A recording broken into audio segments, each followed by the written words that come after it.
आउनुहोस् एकछिन हेरौँ प्रशान्त तामाङको निधनपछि ककसले के भने। प्रशान्त तामाङलाई पहिलोपटक नेपाली चलचित्र जगतमा डेब्यू गराएका निर्देशक तथा वरिष्ठ लोकगायक नारायण रायमाझी लेख्छन्, प्रिय प्रशान्त, म तिमीलाई श्रद्धाञ्जली कसरी लेखौँ?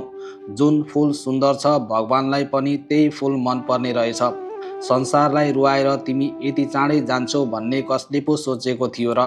पछिल्लो पटक तिमी त्यति धेरै मनका भावनाहरू किन पोख्यौ भनेको त त्यही नै अन्तिम हुन रहेछ। तिमीले छोडेका तिम्रा कृति यो धरतीमा सदा सदा अमर रहनेछन्। तिम्रो वैकुण्ठमा बास होस् प्रिय प्रशान्त। भावपूर्ण श्रद्धाञ्जली। त्यस्तै चर्चित गायक प्रमोद खरेल लेख्छन्, कस्तो अप्रिय र अपत्यारिलो खबर सुन्नु पर्यो। प्रिय प्रशान्त तामाङ हामीबीच रहनु भएनछ। उफ, वैकुण्ठमा बास होस्।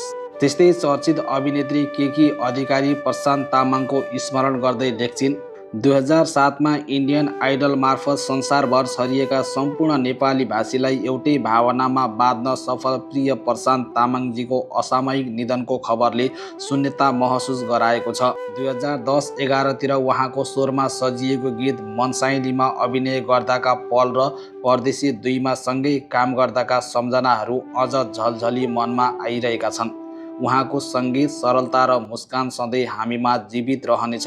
प्रिय प्रशान्तजी प्रति हार्दिक श्रद्धाञ्जली। शोक सन्तप्त परिवारजन, आफन्त र सम्पूर्ण शुभेच्छुकहरूप्रति गहिरो समवेदना भन्दै प्रशान्त तामाङसँग बिताएका पल र तस्बिरहरू सार्वजनिक गरेकी छन्। त्यस्तै वरिष्ठ गायक रामकृष्ण ढकाल प्रशान्त तामाङको स्मरण गर्दै लेख्नुहुन्छ, साह्रै दुःखद अनि अपत्यारिलो। गायक प्रशान्त तामाङको निधन भएको खबरले हामी सबैलाई गहिरो शोकमा डुबाएको छ। नेपाली सङ्गीत क्षेत्रमा उहाँले दिनुभएको योगदान सधैँ अमर रहनेछ।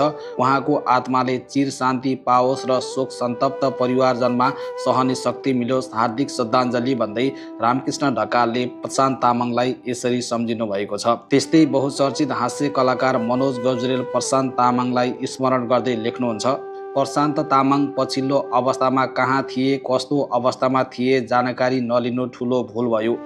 आज अकस्मात शरीर छोडेको खबरले मर्माहत भएको छु र आफ्ना साथीभाइ आफन्तसँग हाई हाल्लो गर्दै गर्नुपर्दो रहेछ, नत्र मरेपछिको श्रद्धाञ्जलीको केही अर्थ हुने छैन भन्ने भाव गहिरोसँग दौडिरहेको छ। नेपालमा विभिन्न सोहरूमा सहकार्य, बेलायत टुरको 3 महिने सहयात्रा सधैँ सम्झनामा रहनेछ। हार्दिक श्रद्धाञ्जली प्रिय प्रशान्त। नेपाली भाषी विश्वासीहरूलाई तपाईँहरूको कलाले एउटै मालामा गाँसेको थियो। यो समुदायले तपाईँलाई युगसँग सम्झिरहनेछ भन्दै मनोज गजुरेलले प्रशान्त तामाङलाई हार्दिक श्रद्धाञ्जली अर्पण गरेका छन्।